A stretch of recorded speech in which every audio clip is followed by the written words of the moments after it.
is Robert Montgomery speaking. From the nation's capital has come a new epic of American courage and sacrifice, America's greatest adventure in polar exploration. This is a tale of men and of their willingness to endure hardship and risk life above and beyond the call of duty in the service of country and humanity. For brevity, the sequence of events has occasionally been rearranged. The President's Cabinet approved the expedition. As Secretary of the Navy, James V. Forrestal explains the reasons for the enterprise. There is only one untouched reservoir of raw materials left in the world, and that's in the region known as Antarctica, an area larger than the combined area of the United States and Europe. The American government is sending a naval expedition to that region. The purpose is to train our Navy in polar operations so that it may better perform its function of preserving the peace upon the seven seas of the world. Beyond that, the American government is seeking to do its share in the discovery and the release to the world of the unknown treasures of Antarctica in the interests of all mankind.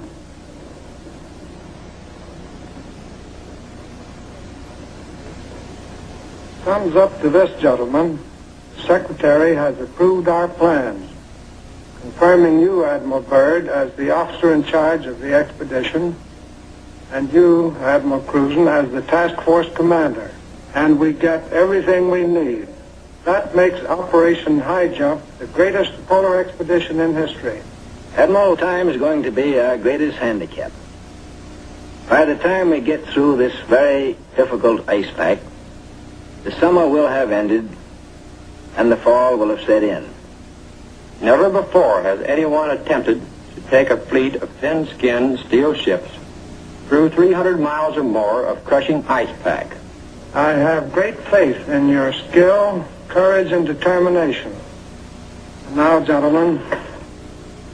Admiral Nimitz reviews the operations plan. The expedition will comprise 3 groups: a central land plane group to explore the interior from Little America, and 2 seaplane groups, the eastern to map that half of the continental shoreline, and the western to map the opposite coast of Antarctica. After the original orders have been issued, 3 months of planning are needed to organize the giant venture. This is Robert Taylor speaking. At the world's greatest naval base, Norfolk, Virginia, ships of the Central and Eastern groups are loading. The flagship, Mount Olympus, equipped with powerful radio and radar, will serve as the leader's voice of command. Admirals Byrd and Cruzen come aboard to check staff preparations, food, fuel, and clothing for 4,000 men. Byrd greets staff officers who have fitted out the expedition. Not a few vessels, but a fleet. Officers and men, not hundreds, but thousands, and pilots by the score. The Chief of Staff, Captain Quackenbush, calls up the fleet's youngest recruits to meet the admirals, who name them Running Jump and High Jump. The pups are unimpressed by rank. Running Jump and High Jump are first arrivals from the Chinook kennels at Wanalancet, New Hampshire, where sailors are learning the art of navigating dog sleds. Everything happens to sailors. But soon they come to understand and to love the Huskies. They watch their dogs carefully to see that they have enough to drink and enough to eat, and always at the right time. Dog Watch Blue Jackets practice the patient care that will keep the dogs in prime form. Not only food, daily attention to their eyes so that they may not suffer the dreaded Arctic snow blindness, and the inevitable vitamin pills that even dogs can't escape these days of ABCD health. The boys learn all the tricks. Tickling of the throat and a pat on the nose gets the pills down. The dog sleds are the small boats of the Antarctic. Each carries 600 pounds, with 10 dogs hauling. Each dog's harness is tailor-made, carefully fitted to avoid the chafing that has been fatal to many a sled dog at below zero temperatures. The Husky's paws are equally important. There are canine snowshoes, precisely notched with the pulling claws. In cut-down auto chassis, the sailor drivers finish training. Huskies so often have meant life itself to Admiral Byrd that he calls them his Antarctic Life Insurance Company. From Norfolk, Admiral Cruzen sails aboard the Mount Olympus. His crews are a cross-section of the country's manhood. Admiral Byrd will follow later in the carrier Philippine Sea. The Coast Guard icebreaker, North Wind, powerful plow horse of the expedition, backs out. The seaplane tender Pine Island is first to stand out to sea. Steaming south via the Panama Canal, the fleet must cover 12,000 miles to reach Antarctica. At the 100th meridian west, the groups are to separate, and the central group proceed to a rendezvous point at Scott Island. This is Van Heflin speaking. Sailing day at Santiago finds the Western Group helicopters practicing final pinpoint landings on the newly installed helicopter flight deck of the seaplane tender Currituck. They are to serve as eyes of the fleet when it buffets through the pack ice, and when need be, to go on rescue missions. For exploration, 3 Martin Mariners, called PBMs, with a flight range of 3,000 miles, are spotted aboard the Currituck. Ships of the Western Group will proceed 10,000 miles south to the Balleny Islands, 860 miles to the west of Little America. Aboard the Mount Olympus, now heading south in the Pacific, Admiral Cruzen gives a traditional command, and up goes a strange flag. The Jolly Roger, signifying the crossing of the equator and authorizing the ancient shenanigans of the sea, whereby all landlubbers are painfully presented at King Neptune's court. The veteran shellbacks copperplate the pollywog's interiors with a mixture of cylinder oil and chewing tobacco. Next, the polywogs must kiss the bosun's belly, the only kiss they'll have for many a long month.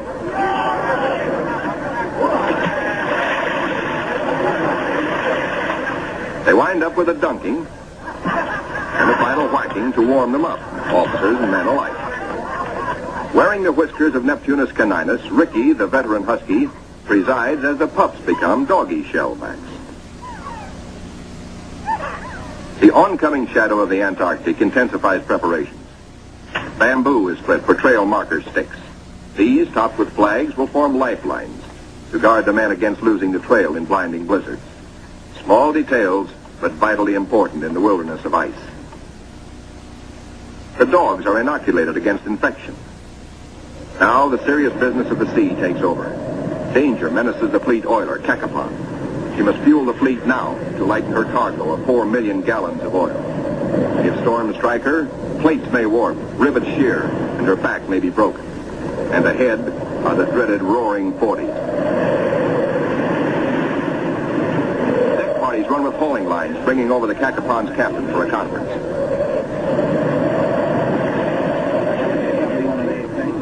The ships are still on course, forging ahead. But the Cacapon's salty skipper smells storm coming. Few ships travel this lonely ocean, so there are no weather reports. We've got to finish this job fast, he roars, or we'll be caught in a stiff blow. And blow she does.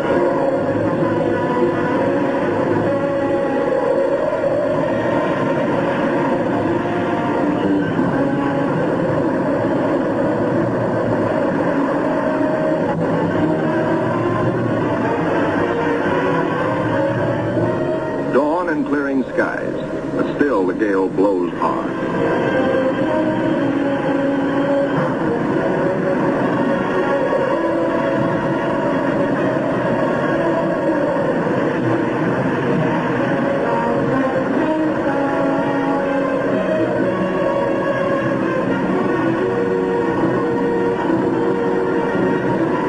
Aboard the seaplane tenders, rolling decks imperil the big seaplanes.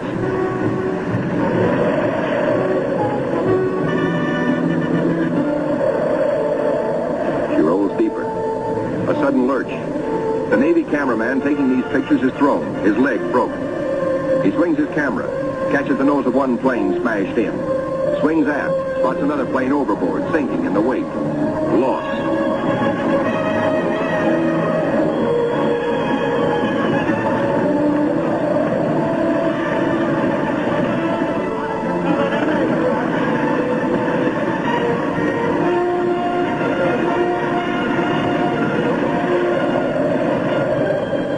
There's no loss of life, but below, in sick bay, the surgeons are busy with the injured.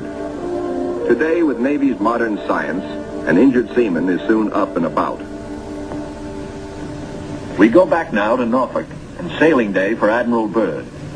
6 DC-3s, called R-4Ds by the Navy, make the longest taxi run in Navy Yard history, each with crewmen riding the tips of their 98-foot wings. Poles and buildings have been removed to clear their way to the 30,000-ton carrier, Philippine Sea. Admiral Byrd will sail the carrier close to the edge of the pack ice, then fly his 6 30,000-pound land planes from her deck, 800 miles across the pack to Little America. A daring and dangerous plan. But precedent was made in 1942 by Jimmy Doolittle in his much smaller B-25s, Tokyo-bound from the carrier Hornet.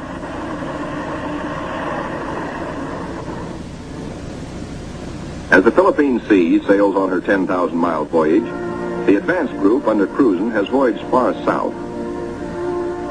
They sight their first icebergs just above the Antarctic Circle. Careful bearings are taken, for the hulls of these ships are no thicker than was the steel skin of the Titanic.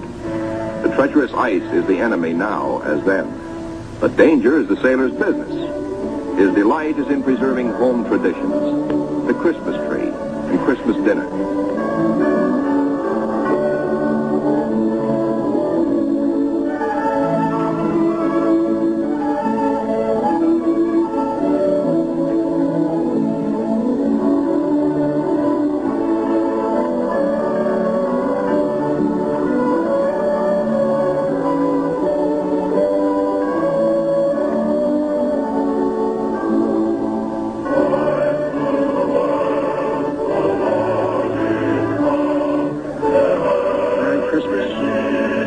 Merry Christmas, sailor. Merry Christmas.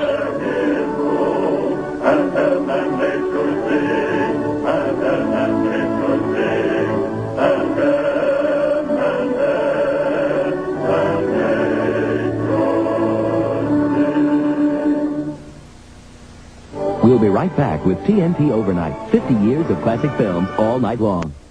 For love, he'll throw down his... Engines throb, taking the central group deeper into icebound seas. Now, by the far-seeing eye of radar, the bridge learns of land ahead, and Flag Communications passes the word to the fleet. Scott Island, dead ahead. All ships rendezvous. 600 critical miles of their 12,000-mile voyage still to go. The ice pack ahead has been the executioner of many gallant ships. Cruzen summons captains and executive officers for a staff conference. While the staff confers, a small landing boat sets off for Scott Island, named in honor of the heroic British explorer, Captain Robert Falcon Scott, who lost his life a generation ago trying to fight his way back from the South Pole.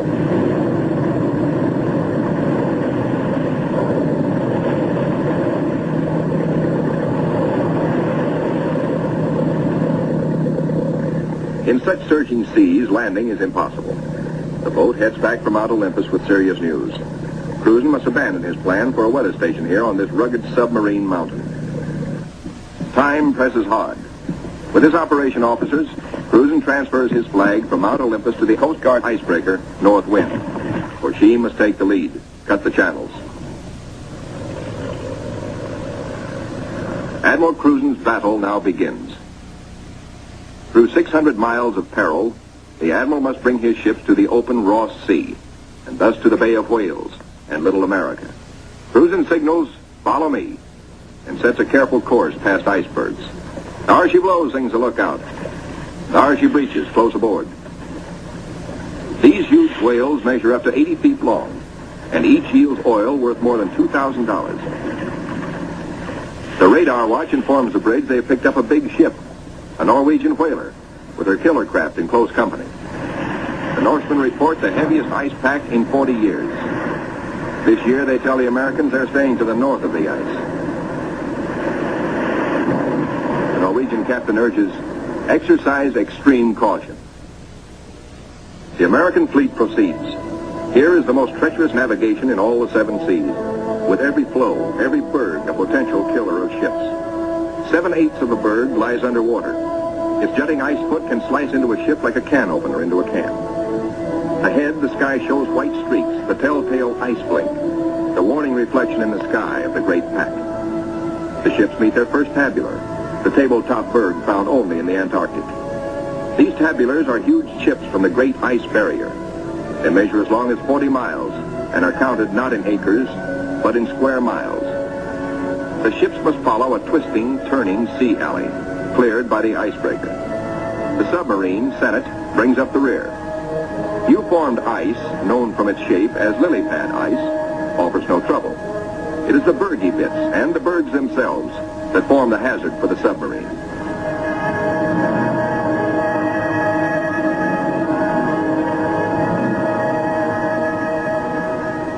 A little Adderley penguin comes aboard as pilot and rides the deck for 2 solid days. Navy cameramen find new subjects, a group of emperor penguins feeding in the lead.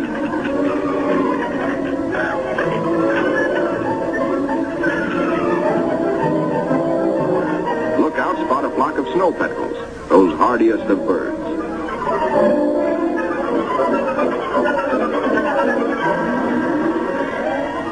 Admiral Cruzen orders reconnaissance by helicopter and himself boards the plane as observer.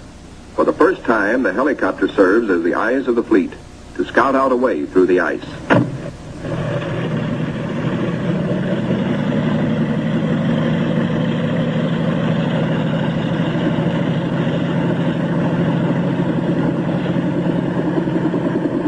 Somewhere to the south, Cruzen hopes to locate better going, perhaps a lead heading toward Little America. Beyond the brash ice, at first he can spot only isolated lakes. At last he sees his lead. Reconnaissance by helicopter has paid off. And just in time, for the helicopter's gas is running low. The long practice hours of pinpoint landing have not been wasted. The Admiral is safely back aboard. Cruzen changes course to head the fleet toward his lead. No open roadstead here, no channel markers. The turn is difficult for the big ships. Now to the men of the fleet comes one of nature's weirdest pictures, the Antarctic twilight. Eerie greens and pastel blues. Men who look grow silent, but long remember.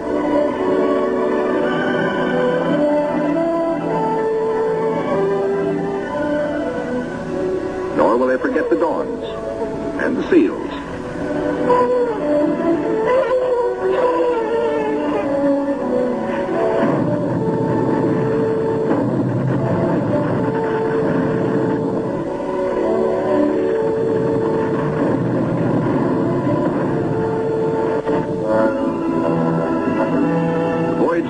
Was to have taken 3 or 4 days, but a week has passed, and the task force has made only 100 of the 600 miles across the pack. An emergency radio to the north wind summons instant help. The submarine, Senate, is caught. The jaws of 2 ponderous pressure flows are closed in, locking her in a white vice. The submarine is in acute danger of being sunk.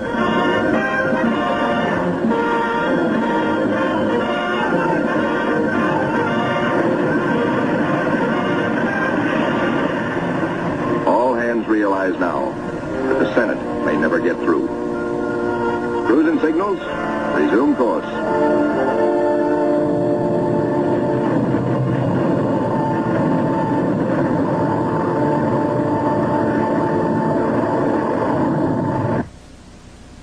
Meanwhile, the Eastern Group has steamed to Peter the First Island, 1,250 miles northeast of the main base to be established at Little America. The Eastern Group's seaplane tender, Pine Island, sends a helicopter to scout the rugged coasts. Hope is fulfilled when she relocates Scott's 37-year-old camp. This was the base for the ill-fated Britain's expeditions at the turn of the century. While the helicopter waits, the Americans look over the hut, finding only an abandoned sled.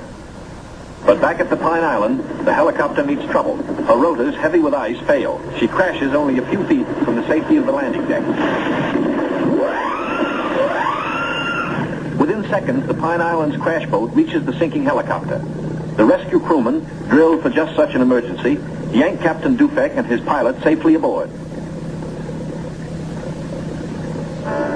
Back at the Central Group, danger increases for the submarine. Crushing ice is now riding up over her decks. She is solidly frozen in.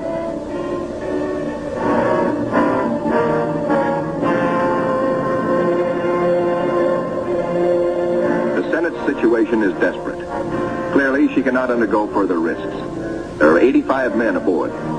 The ice locking her in is a solid pressure field spotted with birds. She must be taken back. The North Wind cannot get the fleet through if constantly halted to rescue the submarine.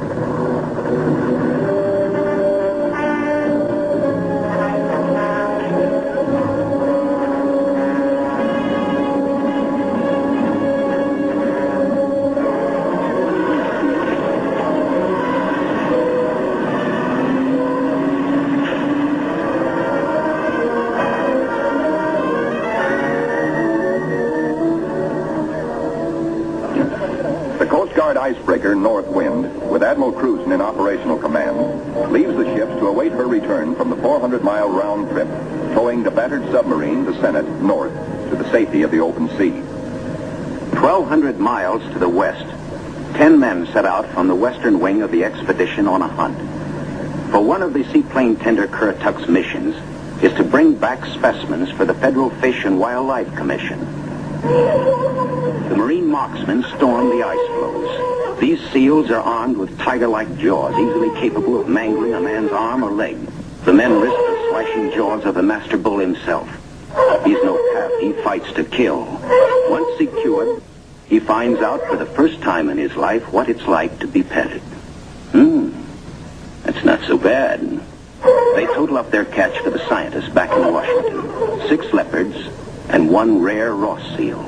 The first Antarctic seal ever to fly through the air with the greatest of ease in a cargo net. 3 days later, disaster presses close to the ships of the Central Group, helpless without the icebreaker. Their 2,000 men are marooned in a frozen sea. Below the water lines, damage control crews labor in icy water to shore up the inward closing plates. The lives of all hands are at stake.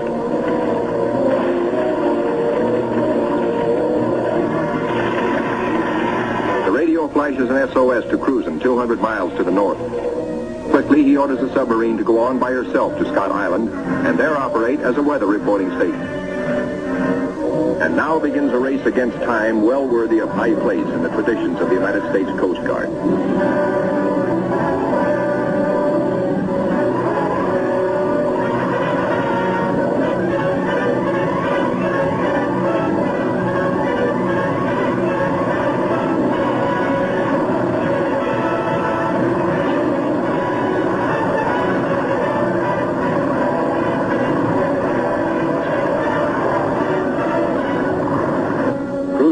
Black news from the flagship, Mount Olympus. Already 5 frames forward stove in, more weakening. Only the North Wind can bring salvation to the 2,000 men of the stricken fleet. Dr. Seipel, Army ice veteran, volunteers to test the floes. If the ships must be abandoned, will the ice support the survivors? Cruzen awaits Dr. Seipel's verdict. Seipel reports the ice cannot be trusted.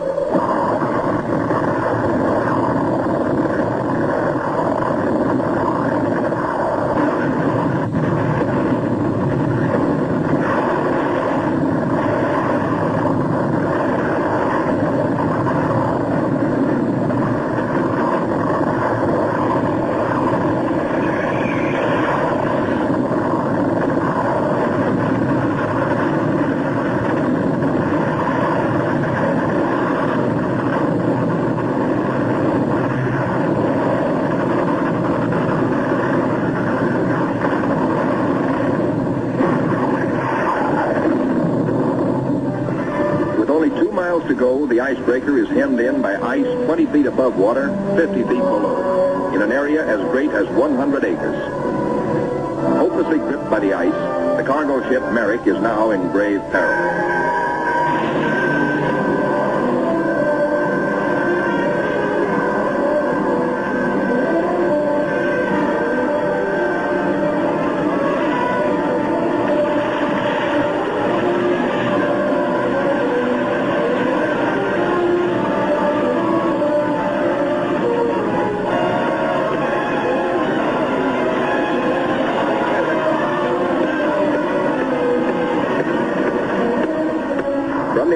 The fleet is now in sight over the pressure ridges. The desperate struggle of the North Wind to reach them seems hopeless at times. The icebreaker counts her gain by yards now. Captain Thomas dares passages that normally he would avoid. It's the critical last round, a straight-out slugging match.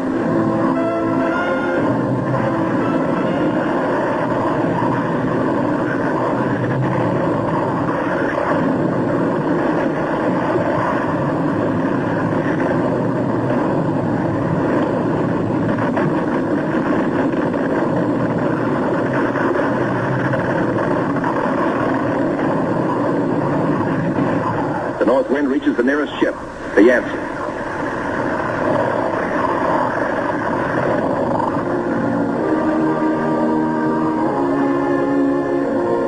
The Coast Guard icebreaker, North Wind, commands the only power operating in the whole frozen fleet. The Yancey and her 500 men are saved. Next, the Merrick, heavy in the water with a hole in her bow below the waterline.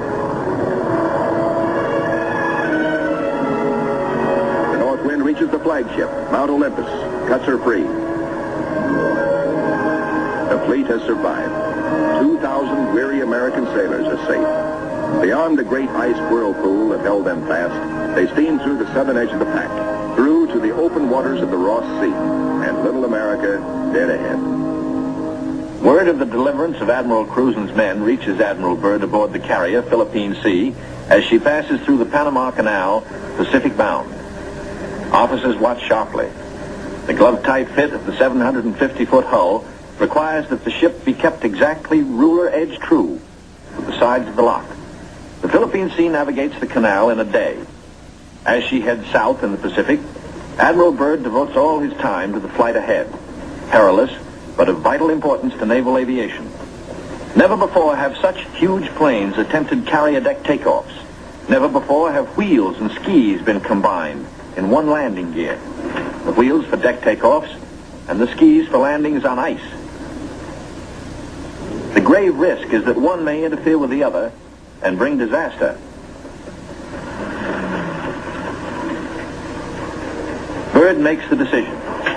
The wheels will have only a 3-inch clearance between skis and deck.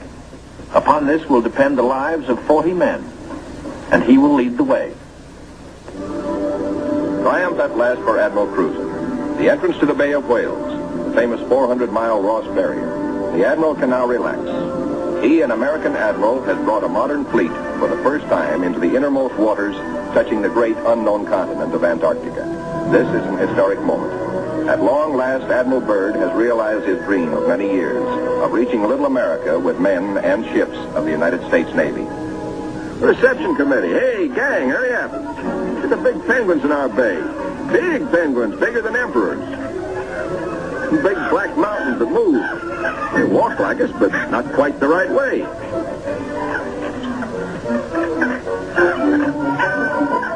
Come on, gang. We gotta go see what gives.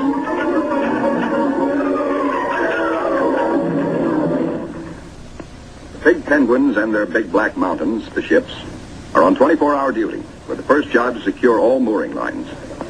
Big timbers sunk deep in the ice serve as anchors. They're called dead men in sea parlance, perhaps because they're buried. Slip toggles are rigged for quick release in case ice forces an emergency getaway. Unloading. Reconnaissance planes first, next hauling equipment. The Marine Corps weasels. Heavy-duty caterpillars and trucks, 40 in all. Here are no port facilities, but the Navy shows its self-sufficiency as it did throughout the war in operating at sea without bases or with improvised bases. Here are no docks or roads, yet all freight aboard 3 heavily laden ships is hauled 2 miles over the ice up to Little America. Dogs next, a barking, tugging boatload of huskies. And the pups, growing fatter and bigger every day. All are happy with the welcome smell of snow in their nostrils. This is home. This is fun. But this is work, too, for time is short. The dogs must haul their share of the tonnage. Halt. Trouble ahead. Pressure ridges block the way inland to Little America. Even the largest caterpillars are stalled. The call goes out for dynamite crews, Navy's trained demolition teams, seasoned on enemy beaches. They must blast the 50-foot ridges, clear the way to meet the expedition timetable. The ridges are deep. The blasting takes hours.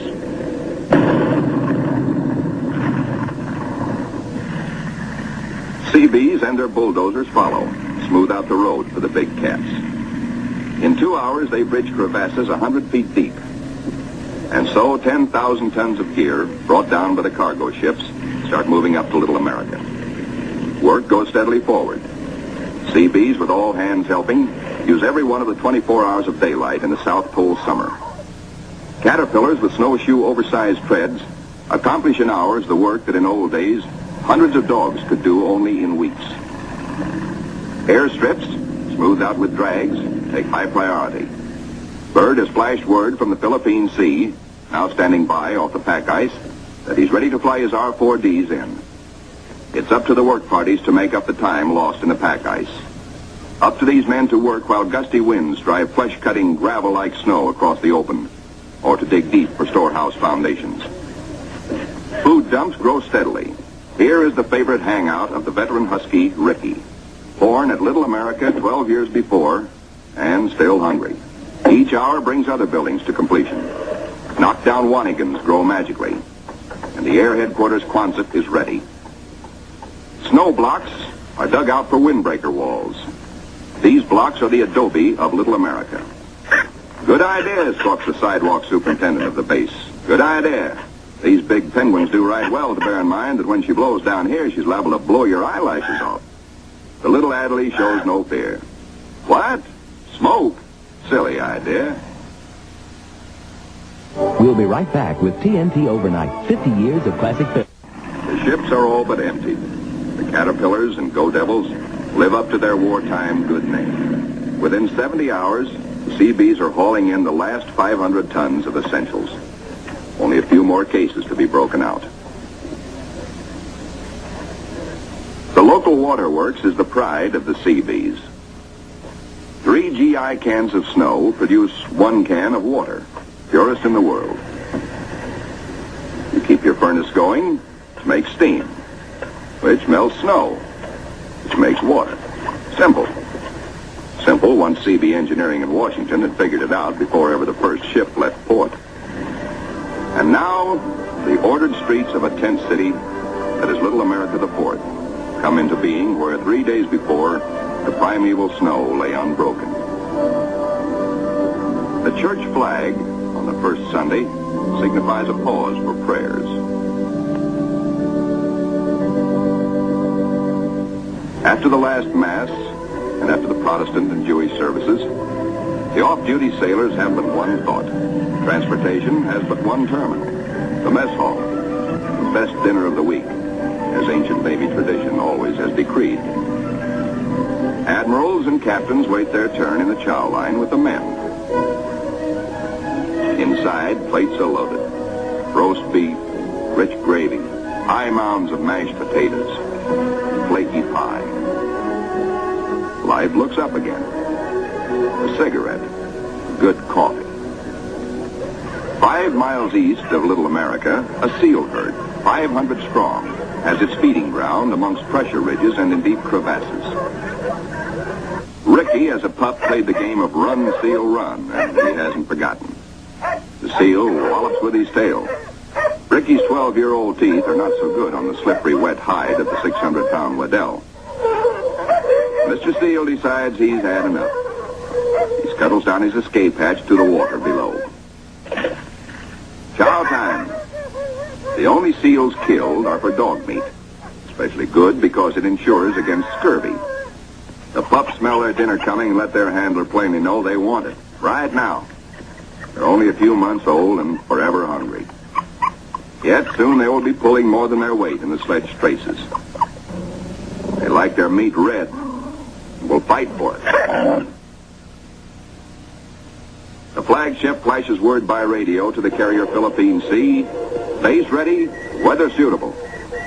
On the carrier, 6 planes, triple checked, are ready for their moment of destiny. Admiral Byrd has given the pilots a final briefing. Everything depends on split-second timing. Pilots, man your planes. No 3,000-foot runway here. Only a scant 300 feet. Jet propulsion is their reliance. Crewmen attach jet containers, 4 to a plane. These JATO bottles are packed with flaming power. In the critical 10 seconds at takeoff, they give the kick-up of 2 added engines.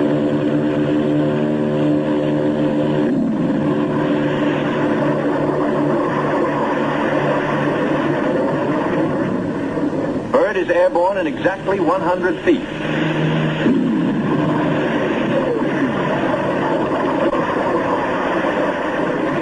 Admiral Byrd and his companion plane will try the 800-mile flight first.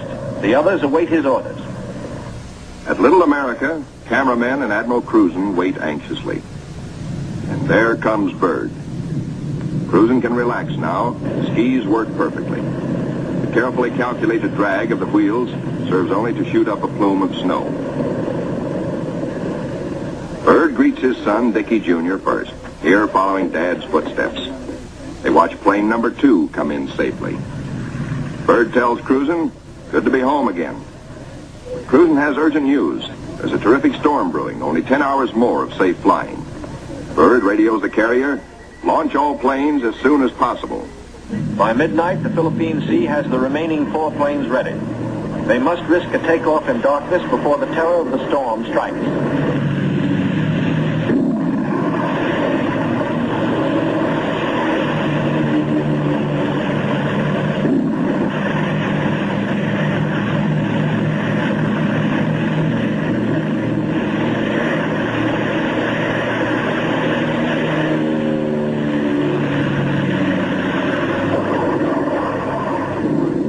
Finds the planes over the pack ice. With frozen death below and weather closing in, navigation becomes tricky. This close to the pole, the magnetic compass is no help.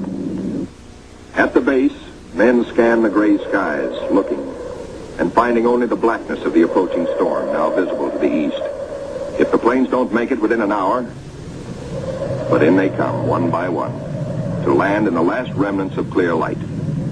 Each landing is the first on the ice for each pilot. These men are the first ever to fly big planes into the Antarctic. Or on previous expeditions, the planes were freighted in, assembled, and only then were they flown. These Navy and Marine Corps flyers have been bred on stormy going. Their long experience and, above all, the Navy's relentless training in all details brings them in, but with little time to spare. The blizzard hits, 100 miles an hour, scouring across the sastrugi. In storms such as this, many brave explorers have died.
Abatement of the storm, work parties head for the plains.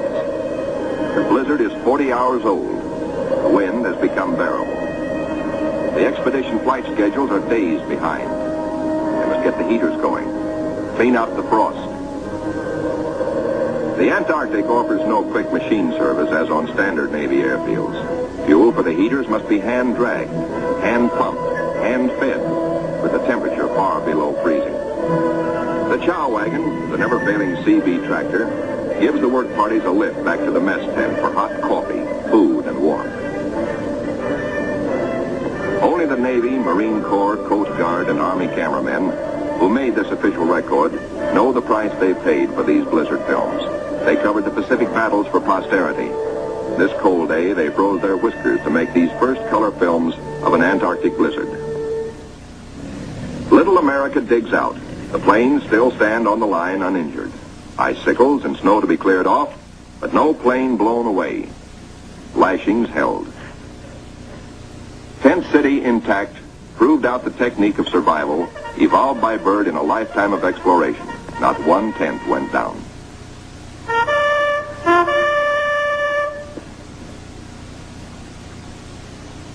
No matter how great the pressure of work, the flag must be raised with a ceremony which is its due.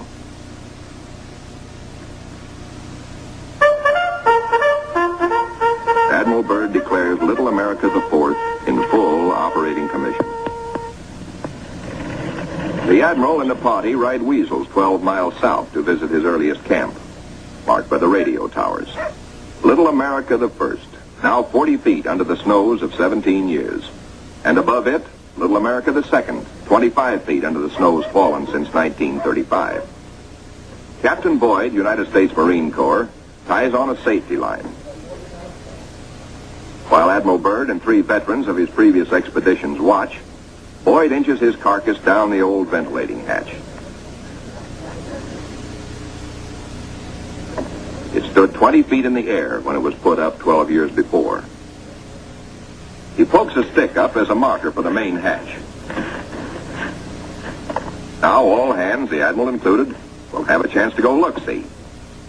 Below, the old-timers find a lantern that lights at once, and all manner of other gear. For here in Antarctica, there is no decay, no rust, no dust, not even germs. Fruits, vegetables, meats, all good after 17 years. Small wonder Byrd preaches that one day Antarctica may be the world's storehouse to keep the 7 years surplus for the 7 lean years. Byrd, bringing with him the old corn cob he'd forgotten in 1930, comes up last. He meets heavy going, but he makes it the hard way and seems to like it. We'll be right back with TNT Overnight. Can men survive in freezing water?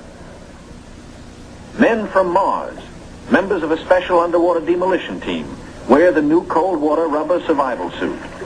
In contrast to these skylarking youngsters eating ice cream in the ice, men in ordinary clothing are paralyzed in 6 minutes and die very quickly thereafter. Yet these sailors, wearing only underwear beneath their survival suits, stay in half an hour and come up chipper and warm. On the sunny afterdeck of the Mount Olympus, the expedition's prize penguin catch, the big emperors, are living the life of penguin Rileys. They grow 4 feet tall, weigh up to 80 pounds, and are the only creatures who live throughout the year on Antarctica. Eons ago, they flew. In time, their wings evolved into swimming fins. Their deep feathers are the warmest known. Their feet, thick leather-like pads. On these, they lay their single egg and tuck it up within the body feathers for warmth, to hatch it. In captivity, they must have their vitamins. Keeping them alive for the return voyage is quite a problem, for their bloodstreams have no germ resistance. Their necks are ball-bearing. Strangely enough, the smaller captive penguins prefer their fish fillets. They won't eat live fish out of a pail. The rockhopper penguins are the clowns of the Antarctic. 20 inches high, cocky yellow eyebrows, sassy, and forever hungry. As the men find out, they'll eat their weight in fish every 3 days. The gathering of scientific data ranks high in expedition plans. Admiral Byrd says goodbye and good luck to an over-ice expedition which is to probe deep into the Rockefeller Mountains, 300 miles southeast. 2 LVTs hauling supply sledges strike out into the white darkness, their mileage checked by bicycle wheel counters astern. In the mountain rocks, they will seek minerals and ancient petrified vegetation. Hourly, they will record important aerological data. But exploration by plane has priority 1. 1.5 million square miles are to be explored and mapped, and the oncoming winter soon will end flying weather. The wheels come off. But both takeoffs and landings on the ice must be made by skis alone, delicately balanced to feather in the wind, yet strong to stand the shattering shock of landings. Organized exploration on a scale hitherto undreamed of calls for precision timing. Each plane is serviced on exact schedule with 1,200 gallons of high-test gas and with preheated oil tested to function at 80 below. A pressure tank, especially designed for operations in deep cold, pumps the oil into the planes. Daily flights begin. Each plane has a definite sector to explore, a definite timetable, a definite radio report schedule. While the weather holds, flights operate around the clock. For emergencies, the LVTs cache provisions and fuel at the limit of their range. 2 aviators forced down, 2 rescue planes sent out to bring them in. These cairns may offer the one hope and may mean ultimate survival. 1,200 miles to the east, the Eastern Group vessels and planes are exploring the mysterious Phantom Coast. Aboard the destroyer Bronson, the commander of the Eastern Group, Captain George Dufek, makes an exploration voyage. He sails close in to Mount Erebus, 14,000 feet above the sea. It is the only known active volcano near the South Pole. Captain Dufek, his mission accomplished, returns to rendezvous with the seaplane tender Pine Island. Personnel transfers to the destroyer must be made by breeches buoy because of rough seas. This officer would probably prefer a boat. The deep roll in the destroyer's outward flaring bow forced the handling crew to wait for the exact moment to haul inboard, lest the man be dashed against the ship's side and killed. It is Captain Dufek's turn next. The line is set higher. The seas run stronger. The ships roll dangerously apart. The line slacks, then snaps taut, and breaks. A 50-foot plunge downward. Dufek disappears. Away, lifeboat! Men jump to stations. Lower away. Hurry, hurry. 8 minutes in this icy water means death. Speed is the only hope. The boat sheers clear. Heads out fast to the rescue. Captain Dufek reappears. He has managed to inflate his life jacket.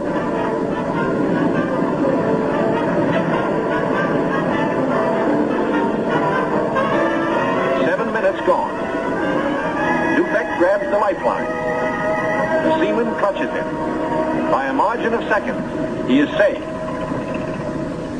1,500 miles west of Little America, the Currituck and her western group are off the Shackleton ice shelf, circling the Sunset Coast.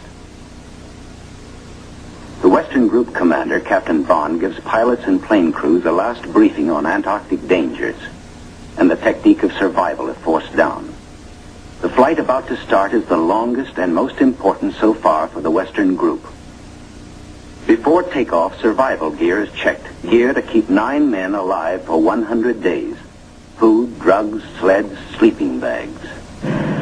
On the water, the great TBM makes her takeoff run. Her jet assist bottles blast. She lifts quickly into the air and circles the Currituck once. Jet assist bottles, their work done, are dropped and make a salvo splash. The pilot, Commander David E. Bunger, wipes his frosted windshield, a constant source of trouble in polar flying. He is over the Shackleton ice shelf, named for the great English explorer who kept returning to the Antarctic until death, so often escaped, kept its rendezvous with him.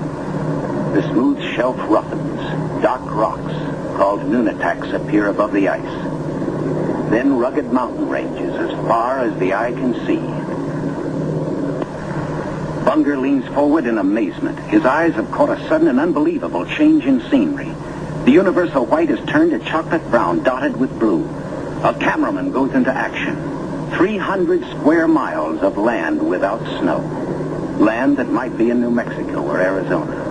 Pictures alone will prove Bunger has discovered a warm oasis in the shadow of the pole.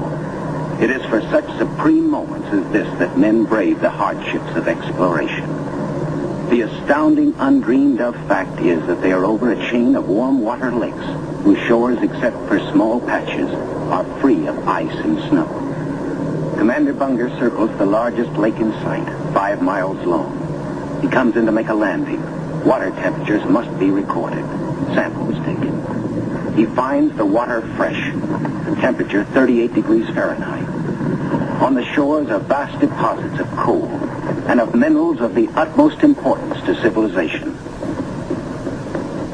Aside from their headline discovery, Bunger and his men have another good reason for hustling home to the Currituck. A long-awaited ceremony is in progress. The whole fleet awaits news of the all-Western beard derby. The Currituck skipper, Captain Clark, is judge. His salute of the day is right corner mustache, twist. The captain awards prizes to the winners, enlisted men and officers alike, the champions in the first Antarctic beard derby. To the most handsome, for the bushiest, to the officer who tried the hardest, to the neatest, to the most unique, to the red all-Currituckian, and to the one with the most sex appeal. At Little America, a warning sounds. The fleet is in sudden danger. It is being frozen in. It may be locked within the Bay of Whales. Here is the treacherous foe. If caught, the ships will be wedged against the barrier, crushed. Here will be the graveyard of the fleet.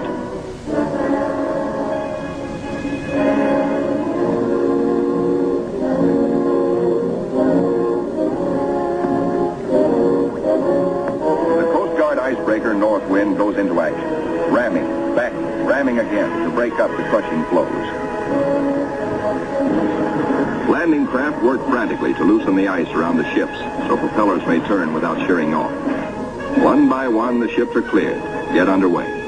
Byrd remains behind with 197 volunteers in grave problems. His most important exploration flights will now lack the powerful directional radio of the Mount Olympus. To get his men out, he must hope the icebreaker can crash her way back in time.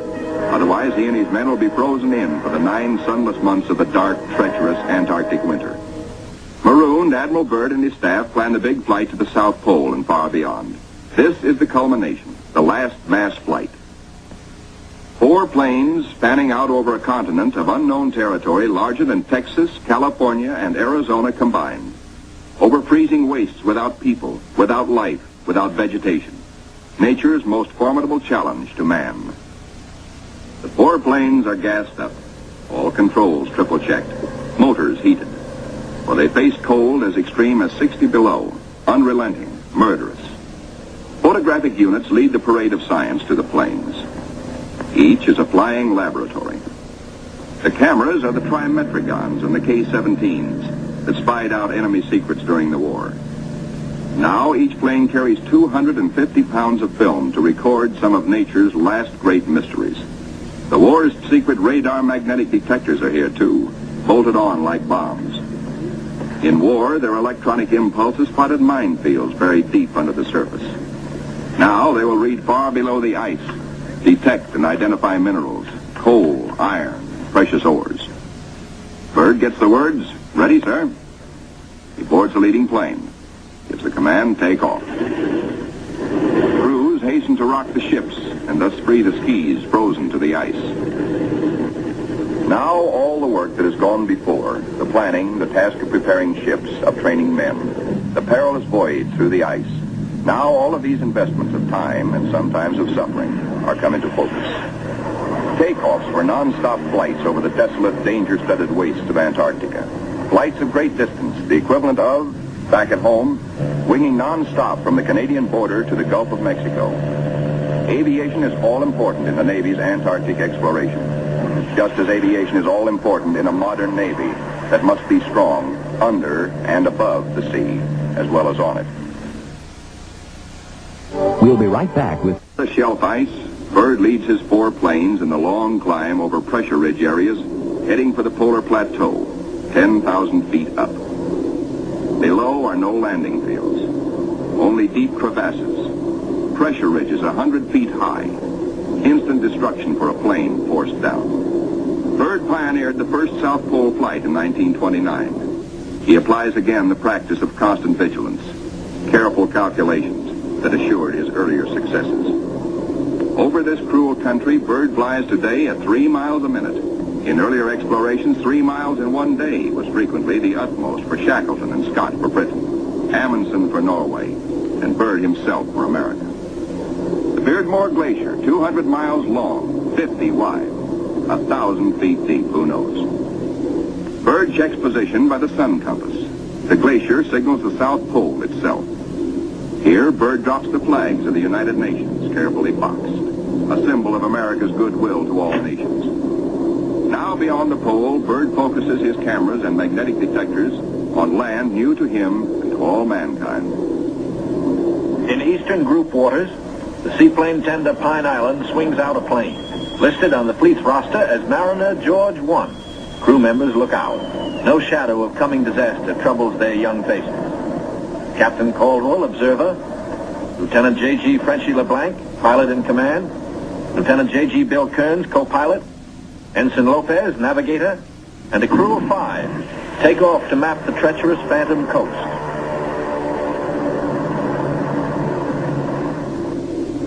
Bird's planes deep into the unknown are the eyes of civilization, recording, evaluating, mapping. Plateaus, mountain ranges with peaks 20,000 feet above sea level.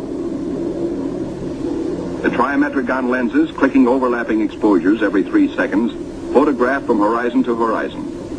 Coal, a mountain of coal. Bird later declares Antarctic mines, if once tapped, could supply the world's coal needs for centuries. These official motion pictures can give only a cross-section of the miles of photographic records accumulated on this expedition by the Navy. The exposed mapping film will take 5 years to assemble. Amplifying these are the radar magnetic detectors, accurately recording mineral discoveries of immense value for the future use of all mankind. England, Norway, South Africa, Australia, New Zealand, South American countries, and Soviet Russia are claiming Antarctic territory. The United States recognizes no claim, and so far has made no formal claims for itself. But international policies cannot concern the Admiral now. His duty is to keep his flying laboratories functioning, to fulfill his dream of a lifetime. The word "gas half gone, sir," comes from the engineer tabulating fuel tank readings. Bird radios his pilots, return to base. By the third leg of their triangular course, the planes head back for Little America. Bird's plane takes the widest swing fuel permits as the lenses of the Trimets continue recording new territory. This is the last big flight. Bird is determined to record the maximum possible. One by one, the planes swing in over Tent City. Flight operations checks them in and safely down. Plane 2, plane 3, plane 4. But not plane 1. Bird's plane is yet to be accounted for. Bird is missing. Out over the ice, Bird is in trouble. His starboard engine is cutting out, now stops. His one remaining engine is losing power. The altimeter needle starts dropping down. The plane is losing altitude. All 4D1 to base. All 4D1 to base. Position Q5. Engine out. Losing altitude. The base prepares for rescue operations.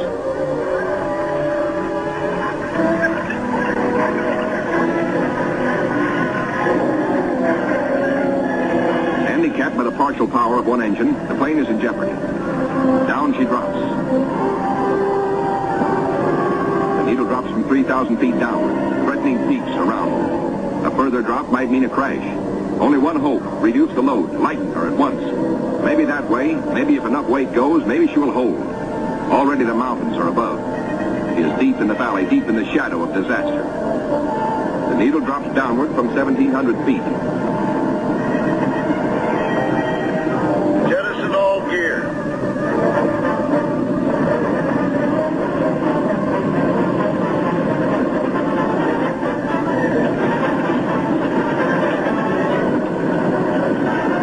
Only the precious films and records are saved.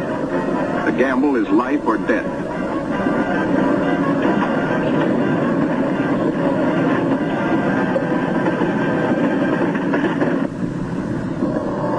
The altimeter levels off at around 900 feet. Slowly she starts to climb. She is gaining altitude. Pilot signals 4-0. 3 hours later at the base, crippled plane comes into sight. Men peer closely, tense, hushed, as they see the starboard prop dead. The one-engine landing is tricky at best. With skis, on ice, hold your fingers crossed for the pilot.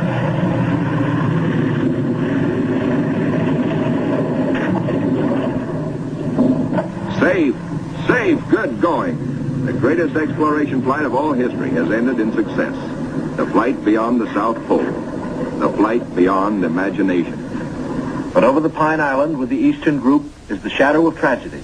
Captain Dufek flashes the word by radio. To Eastern Task Group. From Task Group Commander, Mariner George 1 overdue. This group commence standard search and rescue operations immediately. Grim men with grave news from Captain Dufek. No time now for jubilation over his own escape. No mood for rejoicing. Bird knows better than any man the tragic import of the message. In the freezing danger of the Antarctic, seconds are hours. Minutes are days. Every resource of the expedition must be mobilized instantly. All planes must take the air. All men stand alert for emergency duty. Over the ice pack, above the open sea, across the barrier. Mariner George 1 is down with men. No radio signals coming through. That means a crash. Search, search, search. Wherever the plane is, it must be found. For maddening, anxious days, fog shrouds the area where the accident most likely took place. Men are frantic. Yet daily, at their own request, at their urging, in fact, the crew of the Pine Island gathers for prayer service. On the 13th day, the weather breaks clear. Captain Dufek sends another PBM into the area heretofore shrouded in fog. At last, in clear visibility, the pilots and men scan water and pack ice along the Phantom Coast. Wherever they are, the 9 men of the George 1 have been lost almost 2 weeks. Hope is thin. 5 hours out, Commander Howell, the pilot, spots smoke. A signal fire. Some are alive down there. How badly hurt? How many live? George 1 smashed. The wreckage scattered, some of it burned. And a message on the wing. Lopez, Henderson, Williams, dead. No seaplane can land on the ice. Can the survivors reach open water? Howell must drop a message. We'll land Barrier's Edge 10 miles north. We'll drop flags to mark trail. If you can walk it, form circle. If not, form line. Howell knows the gravity of the decision Captain Caldwell must reach. But if the men can walk, a day may be saved. A precious day for the injured. Howell flashes the news. Captain Dufek gets the word and gives it to the Pine Island by loudspeaker. Attention all hands. This is the task group commander speaking. Mariner George 1 has been sighted. Rescue operations are in progress. Howell circles his PBM over the wreckage. He watches for his answer. The huddle of men breaks apart. They've reached a decision. It's a circle. They'll try the 10-mile trek to board the PBM at the water's edge. Howell's crew have the relief gear ready now for the men below. Cargo chutes float the heavy packages down. First aid boxes, rations, skis, blankets. For men hungry, cold, hurt, and losing hope. The chutes are as lovely as shining stars. Symbols of life restored, of return to families who've been waiting and praying. Now to mark the trail. The PBM's crew have hundreds of flags, each weighted to land and stay upright. If fog should again close in on this desolate coast, there must be no second disaster. No wandering from the road to rescue. The survivors follow the trail markers. 5 able to walk, 1 on a sled. 10 miles to go. These men are marching out of the shadow of death into the sunshine of life. Aboard the rescue plane, ready to leave the barrier edge, the survivors, 6 thankful men, jerk out their story in bits and flashes. How Henderson, Lopez, and Williams died in the crash and explosion when they smashed up in milk bowl visibility.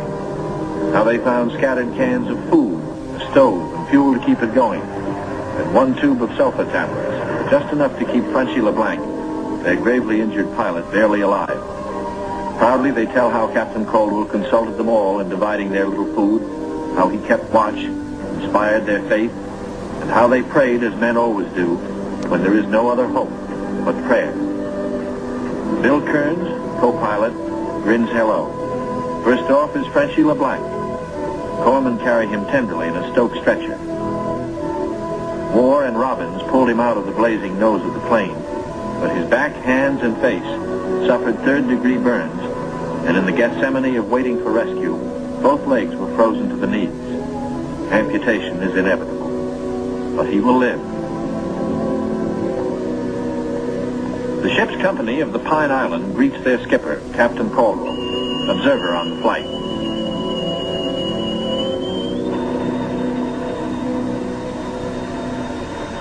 He says no ship ever looked so good to him as his own command, as again he sets foot on her decks. His executive officer greets him with sincere affection. Captain Dufek warmly welcomes the survivors. Co-pilot Kearns, his broken arm in a sling. McCarty, photographer. War, the radio operator. and smiling Shorty Robbins, the motor mech. The head is warm, a hot bath, clean sheets, and long hours of restoring sleep. And perhaps first, a moment to splice the main brace, by which good sailors mean a ration of medicinal spirits. Bourbon to you. Later in sick bay, all but Frenchie and Captain Caldwell enjoy their first full meal in 2 weeks. Kearns will go to Georgetown University to study for a career in diplomacy. McCarthy, who has a wife and 2 children in Sonoma, sunny California, beams happily. Robbins, who was the wheel horse in those desperate days, figures to keep on flying. He still loves it. And War knows that he will marry his school teacher sweetheart back in Reading, Pennsylvania. News of the rescue finds the icebreaker with Admiral Cruzen fighting her way through thickening ice to pick up Admiral Byrd and his men at Little America. Byrd is radioed for all speed. At the base, the Admiral supervises Operation Secure. All essential records and scientific instruments are to be taken home. The planes must remain. They are stripped down with the hope that another American expedition in a future year may find them of use. Supply dumps are marked by poles. And now through the capes comes the old reliable workhorse, the icebreaker. Final loading is the order.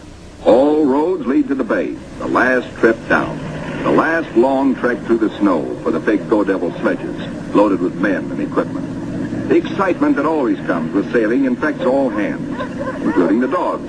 They sniff something important is in the wind. With normal quarters for 75, the icebreaker must jam aboard the additional 197 men of the base body until, after the voyage north, she can transfer personnel to the big ships awaiting her at Scott Island. Byrd is among the last aboard. He can now report to Admiral Nimitz, Operation Highjump completed. Our men have achieved accomplishments unparalleled in the history of discovery. Our central group has flown far beyond the South Pole, mapped 1/3 million square miles never before seen by man. Our eastern group mapped 3,000 miles of phantom coast and charted 40,000 square miles of coastal ocean areas hitherto unknown. Our western group, flying hundreds of air hours, mapped the 4,000-mile Sunset Coast, made the amazing discovery of warm land in Antarctica. In all, the expedition explored more than 1.5 million square miles. Our scientists, by use of the radar magnetic detector, have pinpointed fabulous treasures and resources of great significance for all mankind. The men who did the job, Navy, Army, Air Corps, Marine Corps, Coast Guard, and scientists, are going home. Tired men, they're going home to their mothers, sweethearts, wives, children. Home, strong in the knowledge that they have met the Antarctic battalions and conquered them.